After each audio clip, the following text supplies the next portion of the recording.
Aujourd'hui, nous allons voir le troisième message sur le New Age, qui est le New Age, une religion d'antichrist. Donc c'est un troisième message. On a vu dans les deux précédents, on avait vu, pour rappel, qu'on avait vu le New Age selon la Bible. Donc qu'est-ce que le New Age? Ses origines et les fausses promesses mensongères que donne le Nouvel Âge par rapport aux vraies promesses de la Bible. Ça c'était le premier message. Le deuxième message, c'était que le New Age est un piège du diable. Donc le New Age est un piège du diable, et le diable piège les hommes, il séduit les hommes par le Nouvel Âge, et donc il trompe les hommes. Donc c'est ce qu'on avait vu dans le deuxième message. Aujourd'hui, ce message sera un peu différent, parce que je vais moins parler du Nouvel Âge, j'en ai déjà beaucoup parlé dans les deux premiers. Ça sera plus axé sur qui est Jésus-Christ, et sur l'Antichrist aussi. Donc on va parler de Jésus-Christ, de l'Antichrist, et à travers ça, on va voir vraiment que le New Age est une religion d'Antichrist. Et donc bien sûr, nous allons parler du vrai Jésus, du Jésus biblique, et non pas du Jésus du Nouvel Âge, parce que le Nouvel Âge a son faux Jésus. Il y a beaucoup de religions qui ont leur faux Jésus d'ailleurs. Donc on va vraiment parler du vrai Jésus qui est dans la Bible. Et donc on va voir par contraste l'Antichrist aussi. On va voir que l'Antichrist copie Dieu et copie Jésus-Christ. Donc cette religion du Nouvel Âge, c'est vraiment une religion antichrist, dans le sens où c'est l'homme qui est divinisé. Donc on divinise l'homme, on se fait soi-même Dieu, c'est l'homme qui s'exalte, qui se glorifie lui-même. Et c'est exactement ce que va faire l'Antichrist, il va s'exalter, il va se glorifier lui-même. Et d'ailleurs, dans le Nouvel Âge, on prône le fait que l'homme est Dieu, ou alors que Dieu est en tout, et donc c'est cet esprit d'Antichrist qu'on va voir aujourd'hui. Déjà, il faut vraiment savoir, on l'a déjà mentionné dans les deux précédents, mais que le Nouvel Âge est vraiment une fausse religion qui condamne les gens à l'enfer. Les personnes qui sont dans cette mouvance Nouvel Âge ne sont pas sauvées. Elles croient dans des mensonges. Et la finalité justement de ce mouvement Nouvel Âge, c'est la damnation de ses adeptes. Le diable trompe et ment avec cette fausse religion afin que les gens soient damnés. Et malheureusement c'est le cas, c'est pourquoi il faut avertir les gens, parce que les gens qui sont dans le Nouvel Âge ne sont pas sauvés. Et en plus, ça les prépare à la venue de l'Antichrist. Parce que cette religion Nouvel Âge prépare beaucoup les gens à la prochaine venue d'un homme divinisé qui est l'Antichrist. C'est ce faux Christ qui va se faire passer pour le Messie. Et c'est un imitateur qui va donc duper le monde. On va lire une citation d'Alice Bellet. Donc Alice Bellet, c'est une célèbre écrivain du Nouvel Âge. On en avait parlé dans le premier message. Je vais lire une citation pour qu'on voit bien quelle est la finalité du Nouvel Âge. Et donc, selon Alice Bellet, les principes du New Age dans l'ère du Verseau devaient déterminer le type de culture et de civilisation, ainsi que l'avènement d'une nouvelle religion mondiale. Donc, cette nouvelle religion mondiale, c'est aussi, on parle d'une nouvelle ordre mondiale, qui prendra la forme d'une approche de groupe unifiée et consciente du monde des valeurs spirituelles.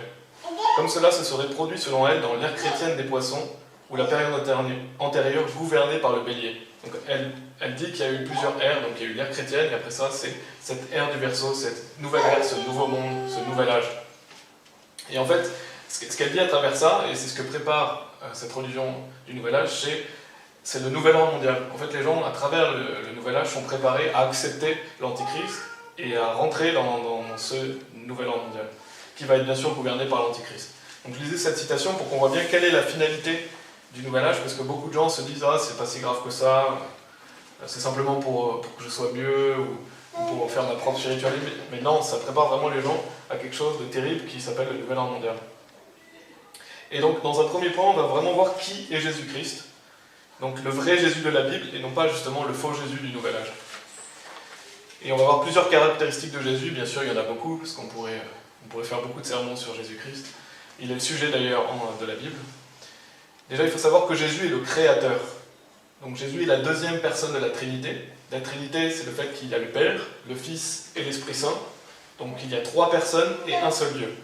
Et si vous voulez bien, on va aller dans Jean chapitre 1. Jean chapitre 1. Ceux qui veulent tourner dans Jean chapitre 1. Donc il nous parle beaucoup de la divinité de Jésus-Christ et de la venue de Jésus-Christ. Donc Jean chapitre 1, des versets 1 à 14, la Bible dit « Au commencement était la parole était avec Dieu, et la parole était Dieu. » Et on voit au verset 14 que la parole, c'est Jésus-Christ. Donc en fait, ce que nous dit la Bible, c'est que Jésus était avec Dieu, et il était Dieu. Donc on voit que Jésus est Dieu. Dès le premier verset du livre de Jean, on voit la divinité de Jésus-Christ. Et d'ailleurs, c'est souvent le livre qu'on conseille aux gens de lire en premier, c'est le livre de Jean. Et on peut voir que la Bible dit que Jésus est Dieu. Donc Jésus est le Créateur. Verset 2, « Elle était au commencement avec Dieu, toutes choses ont été faites par elle, et rien de ce qui a été fait n'a été fait sans elle. » Donc on voit que tout ce que vous voyez a été créé par Jésus-Christ. Donc Jésus-Christ est le Créateur, le Père a utilisé Jésus pour créer toute chose. Donc on voit l'action du Père à travers Jésus-Christ, mais toutes choses ont été créées par Jésus. Jésus est le Créateur. Et au verset 4, en elle était la vie, et la vie était la lumière des hommes. Et la lumière a lui dans les ténèbres, et les ténèbres ne l'ont point reçue.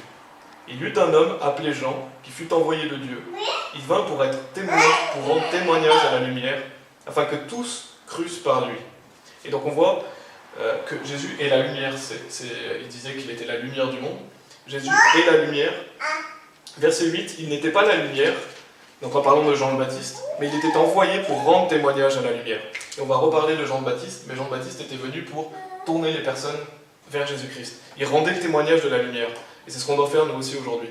La véritable lumière qui éclaire tout homme était venue dans le monde. Elle était dans le monde, et le monde a été fait par elle, mais lui, le monde ne l'a pas connu. Il est venu chez les siens, et les siens ne l'ont pas reçu. Mais à tous ceux qui l'ont reçu, il leur a donné le droit d'être faits enfants de Dieu, savoir à ceux qui croient en son nom, qui ne sont point nés du sang, ni de la volonté de la chair, ni de la volonté de l'homme, mais de Dieu. Et la parole a été faite chair, donc on voit encore cette notion de la parole qui a été faite chair, et dans d'autres versets on voit Dieu fut manifesté dans la chair, en sachant que la parole est Jésus-Christ et que Dieu est venu en chair, on voit que Jésus est Dieu. Et la parole a été faite chair et a habité parmi nous, pleine de grâce et de vérité, et nous avons contemplé sa gloire, une gloire comme celle du Fils unique venu du Père. Donc ces versets prouvent clairement que Jésus est Dieu, donc que Jésus est le Créateur. Et c'est important de souligner ça parce que dans le Nouvel Âge, Jésus n'est pas le Créateur. Le Christ, ce qu'on appelle cette énergie christique, c'est une énergie de vie, mais ce n'est pas le Créateur. Et donc on voit vraiment que la Bible dit que Jésus est Dieu. Et d'ailleurs dans Colossiens chapitre 1 aussi, on a mention du fait que Jésus est Dieu. Colossiens chapitre 1, versets 16 et 17, qui nous parle de Jésus, et qui dit « Car c'est en lui qu'ont été créées toutes choses dans les cieux et sur la terre, les visibles et les invisibles, soit les trônes, soit les dominations, soit les principautés, soit les puissances, tout a été créé par lui et pour lui. Il est avant toute chose, et toute chose subsiste par lui. » Ça, c'est vraiment des versets magnifiques qui montrent que tout a été créé par Jésus-Christ, qui est dans les cieux et sur la terre, visible, invisible. Donc Jésus a créé aussi les anges. Jésus a créé toutes choses. Et tout a été créé par lui et pour lui. Donc on voit que non seulement Jésus nous a créés, mais il nous a créés pour lui. Donc nous sommes créés pour la gloire de Dieu. Et d'ailleurs, Apocalypse chapitre 4, verset 11 nous dit « Seigneur, tu es digne de recevoir la gloire, l'honneur et la puissance, car tu as créé toutes choses, et c'est par ta volonté qu'elles existent et ont été créées. » Donc Dieu a créé toutes choses par Jésus-Christ, et c'est pour sa gloire qu'on a été créés. Donc en fait, une vie sans Jésus-Christ n'a aucune valeur, parce que nous avons été créés pour la gloire de Jésus-Christ.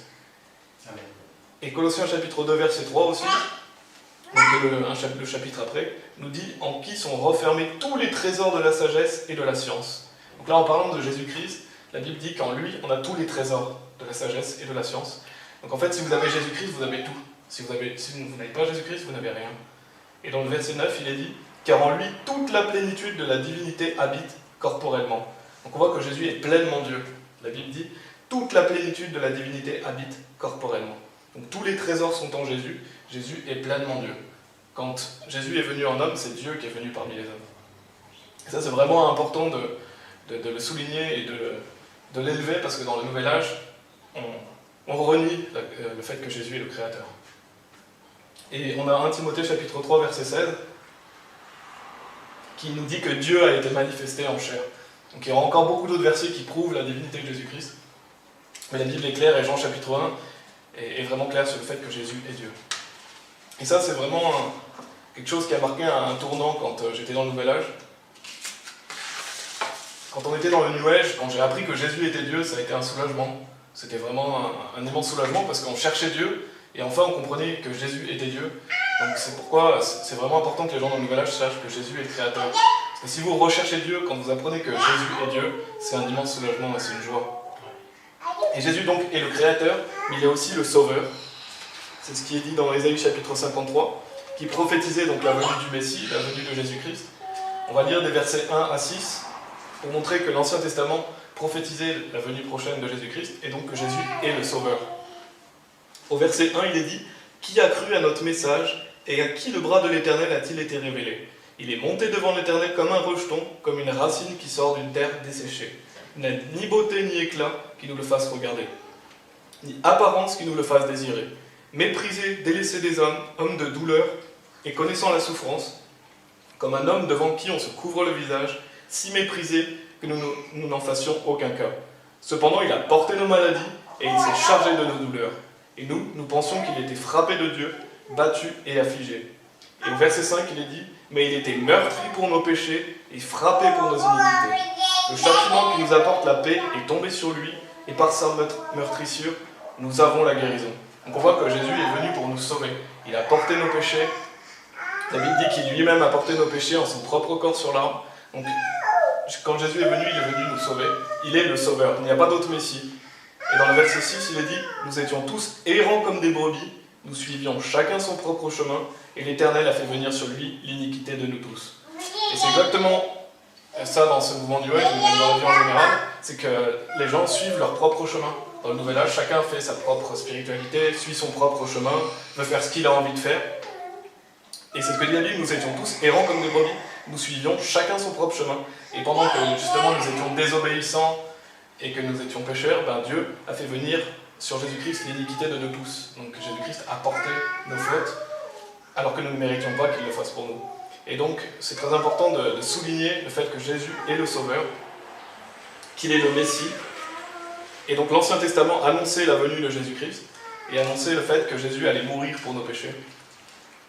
Et dans Jean chapitre 1, donc on avait lu Jean chapitre 1 des versets 1 à 14, et on a aussi les versets 41 et 42 qui nous disent « André trouva le premier Simon son frère et il lui dit « Nous avons trouvé le Messie, c'est-à-dire le Christ, loin. » Et il l'amena à Jésus. Jésus l'ayant regardé lui dit « Tu es Simon, fils de Jonas, tu seras appelé Céphas, c'est-à-dire Pierre. » Et je lis ces versets parce qu'il est dit « Nous avons trouvé le Messie, c'est-à-dire le Christ, loin. » En fait, le Messie et le Christ, c'est la même chose. Quand on dit Jésus-Christ, ça veut dire que Jésus est le Messie. Donc le Christ est le Messie. Et donc Jésus est le Messie qui devait venir dans le monde. Il est venu, et il est venu pour nous sauver. Et donc il n'y a pas d'autre sauveur en dehors de Jésus-Christ. C'est le sauveur de tous les hommes. Ça, c'est le deuxième point qui est très important. Jésus est le Créateur et Jésus est le Sauveur. Le troisième point, c'est que Jésus est le roi des rois. Et je veux souligner ce point parce qu'on va en reparler un peu plus tard. Et Jésus est donc le Créateur, il est aussi le roi des rois. Le roi qui est descendu du ciel. C'est ce qui est dit dans Jean chapitre 3, verset 13, où il est dit, donc Jésus parle de lui-même, et il dit « Or personne n'est monté au ciel que celui qui est descendu du ciel, savoir le Fils de l'homme qui est dans le ciel. » On voit que Jésus est descendu du ciel. Et c'est intéressant de souligner le fait que c'est dit celui qui est descendu du ciel, donc Jésus est vraiment présent quand il parle, et il dit aussi le Fils de l'homme qui est dans le ciel. Donc en fait Jésus est en train de dire qu'il est ici, mais il est aussi dans le ciel. Parce qu'en fait Jésus est le Créateur, il est en dehors du temps. Et ça montre ça encore la divinité de Jésus-Christ, le fait qu'il est là, mais qu'il parle de lui-même comme s'il n'était pas là. Et ça c'est parce qu'il est l'alpha et l'oméga, il est en dehors du temps. Donc on voit que Jésus est le roi des rois, et c'est ce qui est souligné dans Apocalypse chapitre 19. Si vous voulez aller dans Apocalypse chapitre 19.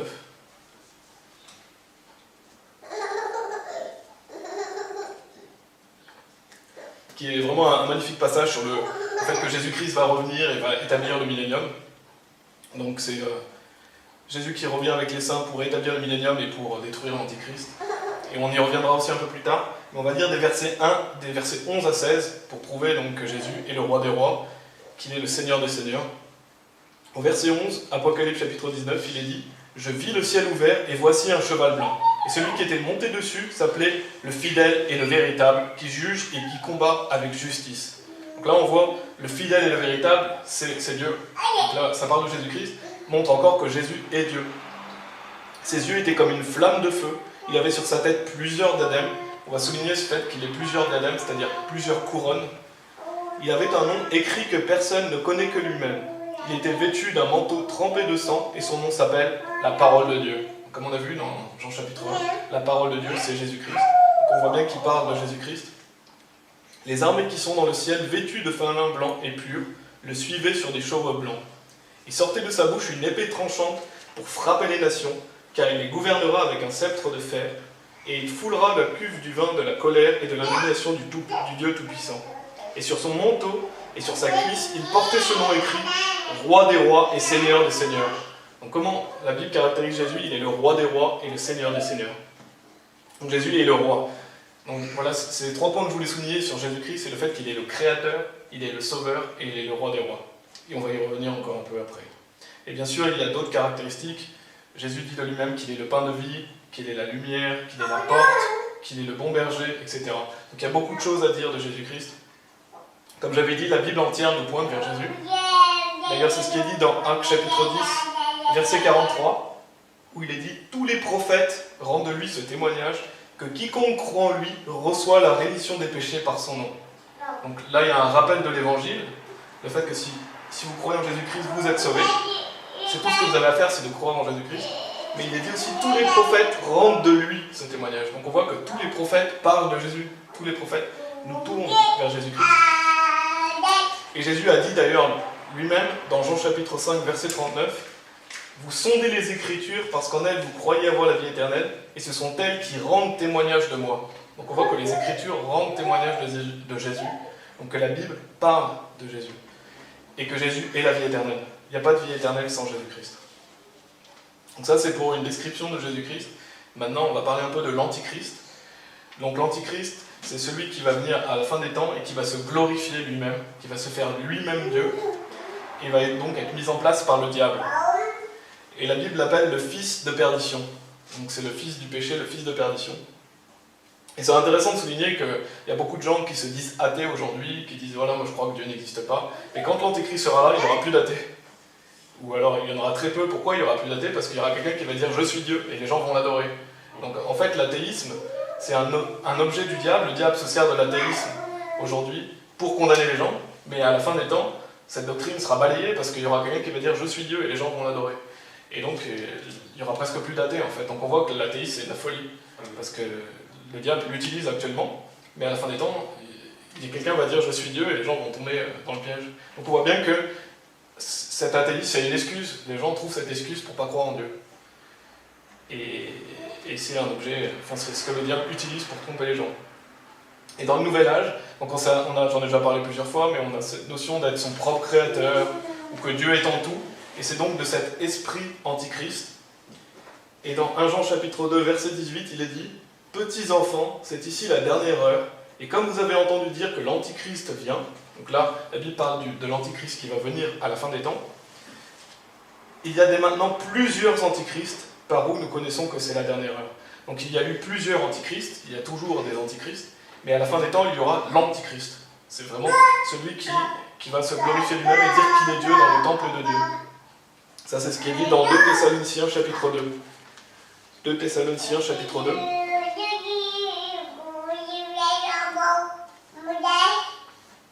Qui nous parle de l'Antichrist à venir, des versets 1 à 4, où il est dit « Pour ceux qui regardent l'avènement de notre Seigneur Jésus-Christ et notre réunion avec lui, nous vous prions, frères, de ne pas vous laisser ébranler facilement dans vos pensées, et de ne pas vous laisser troubler par quelque inspiration ou par quelques paroles, ou quelques lettres qu'on dirait venir de nous, comme si le jour de Christ était proche. Que personne ne vous séduise en aucune manière, car il faut que la révolte, c'est-à-dire l'apostasie, soit arrivée auparavant, et qu'on ait vu paraître l'homme du péché, le fils de la perdition, l'adversaire et celui qui s'élève au-dessus de tout ce qu'on appelle Dieu, ou qu'on adore, jusqu'à s'asseoir comme Dieu dans le temple de Dieu, se proclamant lui-même Dieu. » Donc ça parle de l'Antichrist, du fils de perdition, qui va venir à la fin des temps, et qui va dire « Je suis Dieu », qui va se proclamer lui-même Dieu dans le temple de Dieu. Et ça, c'est vraiment ce que le Nouvel Âge enseigne, cette notion de « je suis Dieu », ou alors que Dieu est en tout, ou alors que je fais Dieu à ma propre image. Et l'Antichrist est un usurpateur, c'est-à-dire qu'il va se faire passer pour Dieu. Et justement, beaucoup de gens vont tomber dans ce piège. Il va duper les gens, en fait. Et la définition de duper, justement, le fait de duper quelqu'un, c'est faire prendre à quelqu'un le faux pour le vrai. Donc en fait, c'est ce que va faire l'Antichrist. Il va se faire passer pour le vrai alors qu'il est faux. Donc il va dire « Je suis le Messie, adorez-moi, je suis Dieu ». Donc il se fait passer pour Dieu alors qu'il dupe les gens parce qu'il n'est pas Dieu. Et des versets 9 à 12, on a encore des versets qui nous parlent de l'Antichrist, où il est dit, toujours dans 2 Thessaloniciens chapitre 2, « L'apparition de cet impie, donc de l'Antichrist, aura lieu avec la force de Satan, avec toute puissance, avec des prodiges et de faux miracles, et avec toutes les séductions de l'iniquité parmi ceux qui se perdent, parce qu'ils n'ont point reçu l'amour de la vérité pour être sauvés. C'est pourquoi Dieu leur enverra un esprit efficace d'égarement, afin qu'ils croient au mensonge, afin que tous ceux qui n'ont pas cru à la vérité, mais qui ont pris plaisir dans l'injustice, soient condamnés. Donc on voit que le diable va donner de la puissance à l'Antichrist, qui va faire toutes sortes de miracles, de prodiges, de faux miracles, de faux prodiges, afin que les personnes justement qui aiment l'injustice, qui n'aiment pas la vérité, tombent dans le panneau. Il est dit que Dieu va leur envoyer un esprit d'égarement. Pourquoi ? Parce que Dieu va utiliser l'Antichrist. Et Dieu est le mal, bien sûr, Dieu n'est pas d'accord avec ce qui se passe, mais Dieu laisse faire les choses, afin que ceux qui aiment le mensonge tombent dans le panneau de l'Antichrist. Parce que Dieu veut des personnes qui l'aiment véritablement, Dieu veut des personnes qui viennent à lui par la foi. Et il y aura beaucoup de personnes qui vont être séduites par l'Antichrist, par ses mensonges, par cette injustice, malheureusement, parce qu'on voit beaucoup de gens déjà aujourd'hui, et dans toutes les générations c'était pareil, qui refusent la vérité et qui prennent plaisir dans l'injustice et dans le mensonge. Donc beaucoup de gens vont tomber dans le piège de l'Antichrist. Et comme j'avais dit, Dieu est le mal, et Dieu n'est pas responsable de ça, mais Dieu laisse faire pour un temps. Et c'est pourquoi l'Antichrist va venir et va se proclamer lui-même Dieu, et va apporter le nouvel ordre mondial. Et cette notion de nouvel ordre mondial, ça prend trois caractéristiques principales.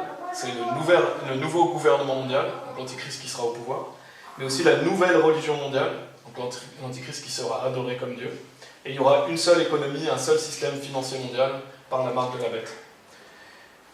Et donc ce nouvel ordre mondial, beaucoup de personnes dans le nouvel âge attendent ce qu'on appelle la nouvelle terre, j'en ai déjà parlé. Et ben c'est ce qu'ils attendent, en fait, ce qu'ils vont avoir, c'est ce nouvel ordre mondial, malheureusement. Beaucoup de gens attendent une nouvelle terre, une terre de paix, etc. Et l'Antichrist va venir avec son nouvel ordre mondial et les gens vont tomber dans le panneau du nouvel ordre mondial. Donc ça c'est l'Antichrist, c'est une brève description de l'Antichrist et de ses desseins et de ses projets. Maintenant on va voir le contraste entre Jésus et l'Antichrist. Et on va voir justement que l'Antichrist, et derrière cela le diable, parce que derrière l'Antichrist bien sûr il y a le diable, et ben, il imite Dieu et il trompe les hommes. On va voir que vraiment l'Antichrist utilise ce que Dieu fait, il trompe les gens et il utilise et imite Dieu. Il utilise ce que Dieu fait et il le pervertit. Voilà, et bien sûr, l'Antichrist n'a aucune chance face à Dieu. L'Antichrist sera détruit quand Dieu le voudra, mais Dieu va laisser faire pour accomplir son plan. Et comme j'ai dit, Dieu n'est pas responsable de ça. Dieu est le mal, il est parfait. Donc ce n'est pas de la faute de Dieu, Dieu laisse faire simplement parce que c'est ce qui doit arriver, parce que les hommes prennent plaisir dans l'injustice et dans le mensonge. Et donc on va voir plusieurs caractéristiques, donc certaines qu'on a vues de Jésus-Christ, et voir qu'est-ce que fait l'Antichrist justement en imitant Dieu et en pervertissant la vérité. Donc on l'a souligné, mais Jésus est le roi. Donc on a vu Jésus est le roi des rois et le seigneur des seigneurs. Et bien l'Antichrist va se proclamer lui-même roi aussi. Parce que quand il va dire « je suis Dieu », il va se mettre au pouvoir. Et bien sûr ce sera pour un temps. Mais il va se proclamer roi. Donc Jésus est le roi des rois, l'Antichrist va imiter Dieu en disant « c'est moi le roi ». Et donc il pervertit la vérité. C'est ce qui est dit dans Apocalypse chapitre 13.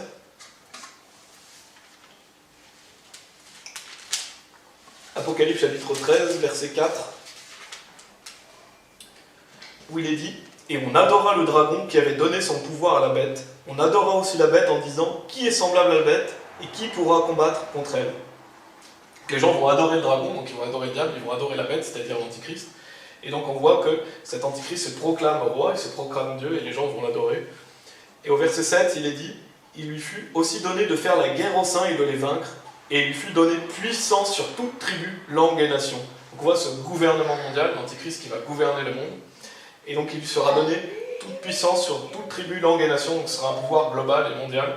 Et donc on voit que vraiment l'Antichrist va se proclamer roi du monde, parce qu'on sait que déjà le diable est le prince de ce monde. Et bien sûr c'est pour un temps.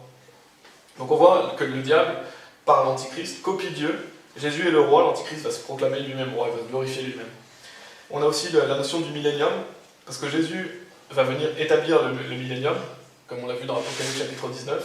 Il va revenir avec les saints, et il va venir détruire l'Antichrist et ce nouvel ordre mondial, et établir le millénium, c'est-à-dire le règne de 1000 ans de Jésus-Christ sur terre.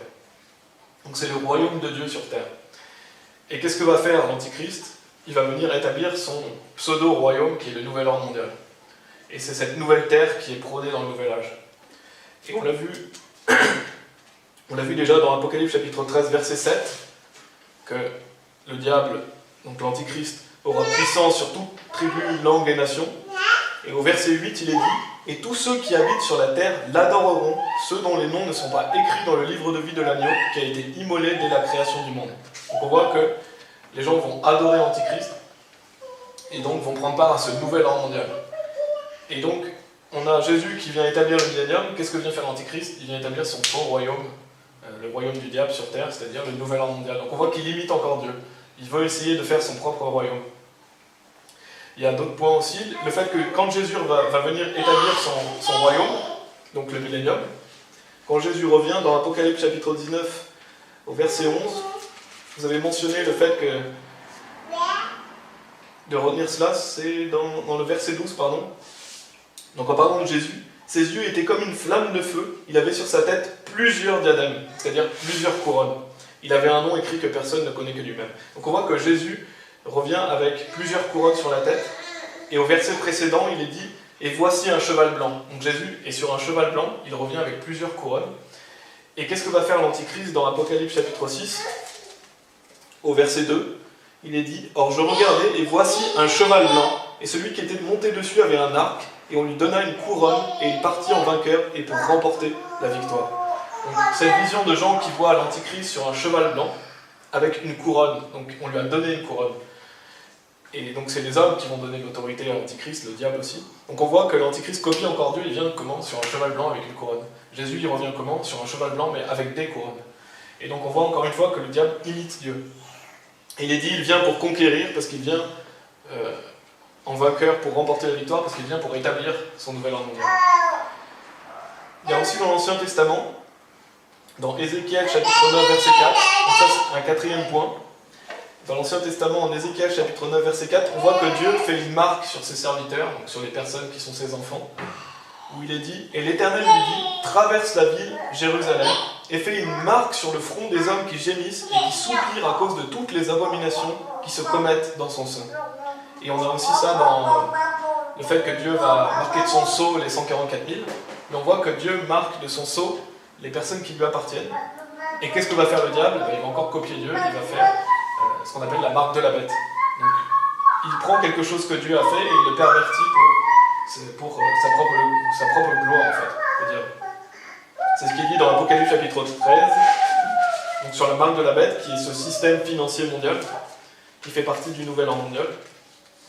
Dans Apocalypse chapitre 13, des versets 16 à 18, il est dit « Et elle faisait que tous, petits et grands, riches et pauvres, donc en parlant de la bête, en parlant de l'Antichrist, libres et esclaves, prenaient une marque à leur main droite ou au front, et personne ne pouvait acheter ni vendre s'il n'avait la marque ou le nom de la bête ou le nombre de son nom. C'est ici la sagesse, que celui qui a de l'intelligence compte le nombre de la bête, car c'est le nombre d'un homme, et son nombre est 666. » Donc on voit que le diable va faire en sorte d'utiliser la marque de la bête. Et ça, c'est pour faire la guerre au sein. C'est pour condamner les chrétiens qui ne vont pas prendre la marque de la bête. Et c'est aussi pour damner les gens, parce qu'il va dire « Adorez-moi », si les gens adorent l'Antichrist et prennent la marque de la bête, ils sont damnés. Ils ont l'assurance d'aller en enfer, ils ne peuvent plus être sauvés. Et donc on voit qu'ils ne pourront plus acheter ni vendre les personnes qui ne prendront pas la marque de la bête. Donc il y a un système financier mondial. Et le diable va donc utiliser cette marque pour marquer les gens, pour que les personnes le suivent quelque part. Et on a vu que Dieu avait déjà utilisé ça dans l'Ancien Testament, et va utiliser ça aussi avec les 144 000. Il va faire une marque sur les hommes. Donc on voit encore une fois que le diable imite Dieu. L'Antichrist va imiter Jésus-Christ. Et il y a aussi, bien sûr, on a mentionné le fait que Jésus est le Sauveur, et on sait que Jésus est ressuscité. Et bien qu'est-ce que va faire l'Antichrist? Il va aussi copier Dieu, et il va faire sa fausse résurrection. Il va copier la résurrection. Ce qui est dit dans l'Apocalypse chapitre 13, versets 3 et 4, où il est dit « Et je vis l'une de ses têtes comme blessée à mort, mais cette plaie mortelle fut guérie, et toute la terre était dans l'admiration, suivit la bête. » Et donc on a vu le verset 14, « Et on adora le dragon, etc. » Donc on voit que la bête, on voit que l'Antichrist va être blessé à mort, et qu'il va revenir. Donc il va copier la résurrection de Jésus-Christ, pour que les gens se disent « Waouh, il est ressuscité, c'est lui, c'est Dieu, c'est le Messie. » Et donc les gens qui prennent plaisir dans la justice vont tomber dans le piège de l'Antichrist. Donc encore une fois, c'est ce faux Messie Antichrist qui va copier Jésus-Christ. L'Antichrist va se faire passer pour le Messie, il va faire semblant de ressusciter, alors que Jésus est le vrai Sauveur et est vraiment ressuscité. Et on sait aussi bien sûr que Jésus est Dieu fait homme, comme on l'a mentionné, l'Antichrist c'est l'humain divinisé, l'humain qui se fait homme, l'homme qui se fait Dieu. Donc encore une fois, il essaye de faire comme Jésus-Christ. Jésus-Christ est vraiment Dieu fait homme, lui il va se déclarer lui-même Dieu. Et un autre point qui est intéressant à souligner aussi, si vous voulez aller dans Jean chapitre 1, là où on est déjà allé, c'est comme je l'ai mentionné brièvement tout à l'heure, avant que Jésus se manifeste, il y avait Jean le Baptiste, qui était un prophète de Dieu, qui tournait les gens vers Jésus-Christ, et qui était venu pour rendre témoignage de la lumière. C'est ce qu'on avait vu lu dans des versets 6 à 8. Il y eut un homme appelé Jean, donc en parlant de Jean le Baptiste, qui fut envoyé de Dieu. Donc Dieu avait envoyé Jean le Baptiste pour préparer les personnes à la venue de Jésus-Christ, pour préparer le ministère de Jésus-Christ, pour que les gens soient sauvés. Il vint pour être témoin, pour rendre témoignage à la lumière, afin que tous crussent par lui. Il n'était pas la lumière, mais il était envoyé pour rendre témoignage à la lumière. Donc on voit vraiment le ministère de Jean le Baptiste, et je ne vais pas trop rentrer dans les détails, mais il était là pour tourner les gens vers Dieu, tourner les gens vers Jésus-Christ. Et dans Matthieu chapitre 17 aussi, Matthieu chapitre 17, des versets 11 à 13, donc qui nous parle de Jean le Baptiste.